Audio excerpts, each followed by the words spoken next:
Hi guys, it's Bunny and welcome to a new video and welcome to another WWE reaction. Elimination Chamber is around the corner and I will be live streaming it on this channel on the 24th, I think, of February, and it's like literally 10 days from now, I think. No, 24. Yeah, I'm reacting to this on the 14th. Happy Valentine's Day, everybody. Although you will be seeing this like a couple of days after. All right, today's video is actually a video that I wanted to check out. It will spoil me a bit of some of the Elimination Chamber full matches that I haven't reacted to yet, although I did react to the first one, the 2002 one, and I did have a 2002 video for the full match, what went wrong and stuff like that on this channel. If you want to check that one out, I think you can click here or here. But today I am reacting to 10 times WWE got the Elimination Chamber wrong. I am sure that 2002 is gonna be mentioned in this one, so let's see what other matches we have here and what other disasters happened. Let's go, Limmy Chambles. It's time to put a bunch of wrestlers in a box, shake the box like you're trying to get the seasoning right, and then see which ones fall out and land on WrestleMania. In previous years, WWE have used the Elimination Chamber to do last-minute, desperate course corrections before the show of shows. Need to get the WWE Championship off Edge and the World Heavyweight Championship onto him? There's an Elimination Chamber for that. Need to get the belt off The Undertaker so him and HBK can have a streak versus career match? There's an Elimination Chamber for that. Need to absolutely destroy the prestige of the Intercontinental title? You better believe there's an Elimination Chamber for that. Sometimes WWE have got the chamber right. This is about the very much not that. I'm Adam, hailing from parts unknown, and here are 10 times WWE got the Elimination Chamber wrong.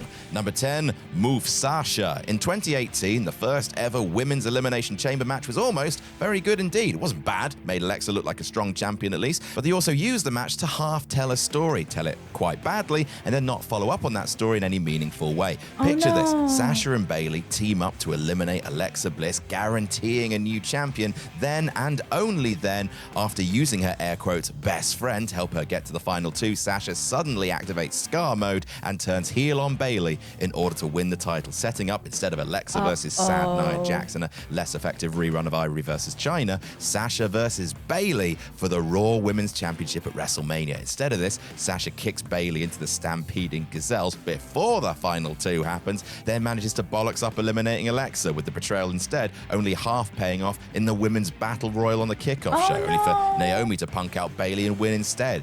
It was weird. It just feels like a waste of a pretty good betrayal spot. Number 9, Swagger wins for Merca. Hey, at least WWE got all that Glenn Beck exposure. It's totally worth it. In 2013, Jack Swagger re-emerged into the upper mid-card with a new manager in the form of Meth Yosemite Sam and a new gimmick in the form of Fox News. It was certainly very charged, and hey, sometimes Zeb Coulter had some very funny signs, but ultimately, we're still talking about main event Jack Swagger here, and those are 4 words that, when put in that order, open up a rift to the blandest circle of hell. There was only one Elimination Chamber match in 2013, and in a field that included Chris Jericho, Daniel Bryan, and Randy Orton, they went with Send Them Back Jack, who then proceeded to get busted for marijuana possession and lost a fairly mediocre match to Alberto Del Rio at WrestleMania 29, which is a very WrestleMania. Number 8, Shayna Baszler ruins everything. On paper, this rules. In practice, this absolutely could have ruled. In actuality, this was a huge mess. And it was so close. What they could have done was this. Have Shayna Baszler enter the chamber at number 5, have her systematically murder Sarah Logan,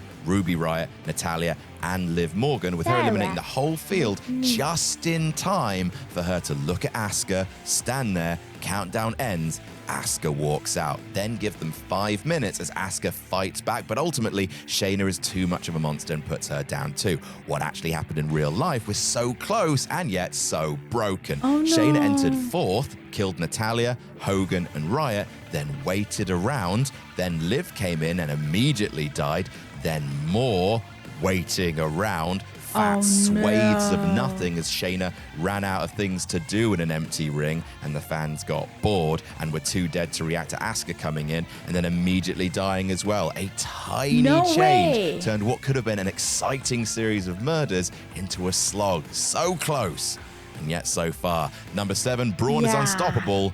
is stopped. And speaking of big boss Hoss monsters getting theirs in the Elimination Chamber, 2018's main event saw not 1, not 6, not 12, but 7 men step inside the Chambles. Well, 6 men and one abominable Strowman, who eliminated the entire field before being beaten by thoroughly not over babyface Roman Reigns. This was during that 2-year window where WWE actually treated Braun like the hyper-entertaining, cartoon, powerful monster with a penchant for ambulances and his own hands. But WWE never pulled the trigger on this version of the monster among men, waiting until he cooled off significantly, and also no fans were in attendance, for him to win the Universal title from Goldberg to literal silence. I mean, considering how much the fans did not want to see Roman Reigns versus Lesnar at Mania 34, why not just go with Strowman here? Pretend like No Mercy and Crown Jewel never happened and feed Lesnar to Braun. It's something.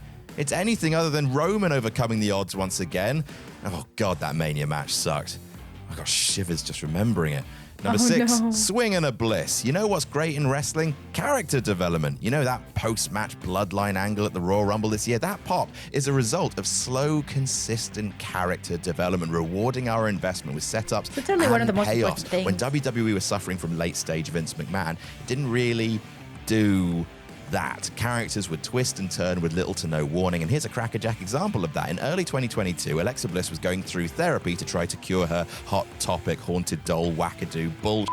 The segments were very slow burn for a while, and then the company thought, f it, who cares, and brought her back at Elimination Chamber, and no one knew what the hell was happening with her character, and suddenly, she's cured, said Michael Cole, before Bliss came down and sat on a swing inside a pod, laughing to herself like unpossessed people don't. I don't think she's cured, said Corey Graves. Just another example of how WWE really did not invest long-term in characters towards the end of Vince's time. And hey, speaking of, number 5, Big E gets forgotten. Sticking with Elimination Chamber 2022 for a little bit, and honestly, grumbling about how WWE treated Big E as a main eventer is a bit of a waste of time at this point. After all, he's one of the most positive people in the world, even now. And if he's not mustering the energy to waste on being dropped like a bad habit, then why should we let it fester? Because we're wrestling fans, and we're 80% fester. On January 1st, Big E had his title reign prematurely ended by a man who didn't need another title reign and wasn't even in the f***ing match 24 hours earlier. Immediately, Big E was then demoted, never got a rematch for the title, and was shipped off to SmackDown to rejoin New Day.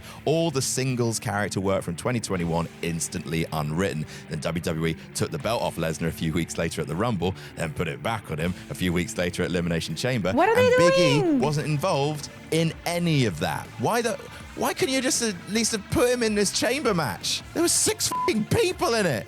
You bollocks. Number 4, Goldberg loses to Triple H's injured crotch. I wouldn't want to lose a match to Triple H's penis. I'm not afraid to say it. The first Elimination Chamber match at Survivor Series 2002 was great. Fun concept, top stars, lots of feuds blown off all at once, and Triple H dropping the title to a legend having a second run. At SummerSlam 2003, the second Elimination Chamber match was almost great. Lots of feuds, a legend having a second run, and would have ended the same way. Goldberg was set to win the championship inside that big box, having rocked everyone's dick clean off their bodies. But sadly, one penis was already injured, and that was the problem. Triple H had torn his groin. Yes, I know they're different things, and couldn't really wrestle. Instead of Triple H getting squashed, dropping the title, then going back for it when he was healthy, Triple H successfully lobbied to postpone Goldberg's coronation until the game was fighting fit.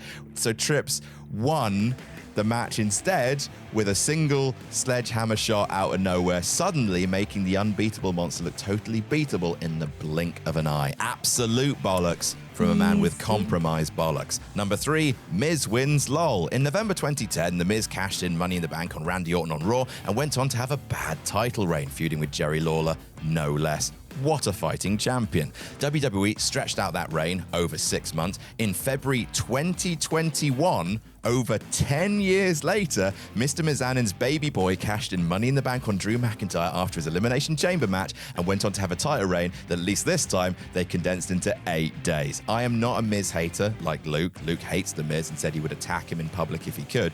This was a royal waste of time and of the Money in the Bank briefcase, which used to belong to Otis. Do you remember that? Want to have Bobby Lashley win a WWE Championship match at Mania? That's fine. Do that. Like, have Lashley actually dethrone Drew at WrestleMania.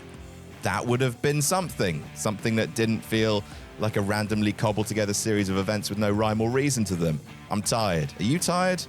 I'm tired. No, And hey, while not we're yet, talking though. about Lashley, number 2, Oh, one Bobby more. Lashley is extreme. December to Dismember 2006, the final nail in the coffin of each WWE brand having their own separate pay-per-views until, of course, WWE forgot that was bad and brought it back in 2016. For a few years, before they remembered again, oh, that's bad. Looking forward to branded pay-per-views making a comeback in 2026, I suppose. Anyway, we all know this story. ECW's first proper pay-per-view as WWE ECW was barely promoted, only 2 matches announced ahead of time, sandwiched between Survivor Series and Armageddon, and ending with Bobby Lashley, another John Cena copy-paste but without the promo skills, becoming face of a nostalgia brand that he's never had anything to do with by beating The Big Show, the former champion of a nostalgia brand that he had never anything to do with. The whole Extreme Elimination Chamber was booked insanely. Sabu removed from the match during the pay-per-view itself and replaced with Bob Holly. Lol. Hot up-and-comer CM Punk binned off almost immediately. The only actual ECW star left, RVD, also binned off mid-match. The crowd turned on it hard. It was a giant mess, with a negative reaction leading to a blow-up between Paul Heyman and Vince McMahon, which saw Heyman leave the company for 6 years. And it's still not even the worst chamber match. And number 1, let the wrong mark in. The worst chamber match ever. I mean, it feels mean to say that WWE What do you got mean? this Which one wrong. one? They weren't exactly to know that when they built the chamber for the Intercontinental match in 2015, that this chamber was going to be made out of wishes. Wade Barrett What do you pushed Dolph mean? Ziggler into Mark Henry's pod window. The window pops out like the plastic in a pair of 3D glasses and flops to the floor like a redundant fish. At that point, a choice had to be made. Restrain Mark Henry, because it wasn't time for his entrance and them's the rules, or treat the chamber like a hardcore match, and there are no rules. Ultimately, the call backstage was made to go with the second option. Mark enters the Okay. match, and oopsie, that's the wrong choice. Don't get me wrong, Mark Henry politely waiting in his pod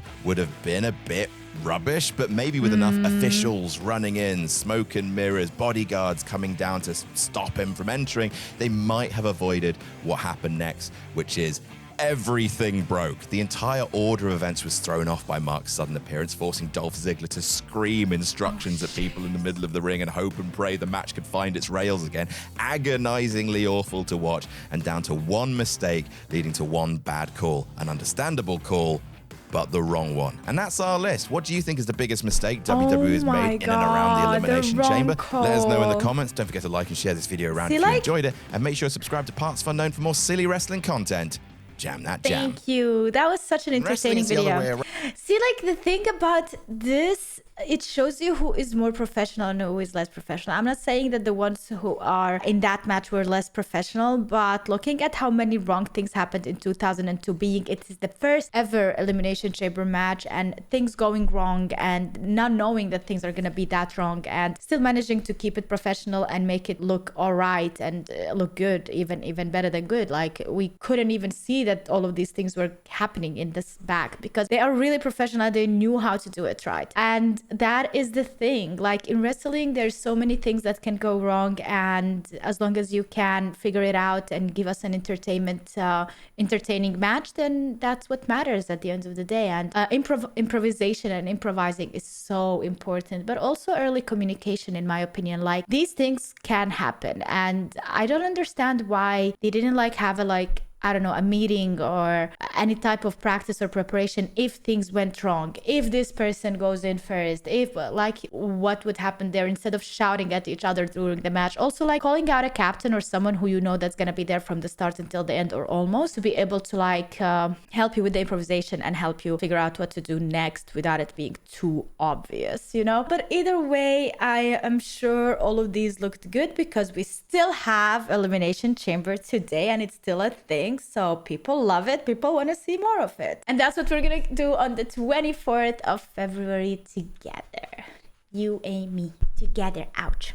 And the mic. Yeah, we should not forget the mic. It got angry there. That's it, guys. Thank you so much for watching. I hope you enjoyed this video and see you in the next one. Make sure to like it to support the channel and go to the share button and copy the link, but you don't have to share it anywhere. It actually helps with the algorithm. And if you haven't subscribed, what are you waiting for? Just another channel to subscribe to that's daily content and daily of this face. Why not? See you. Bye.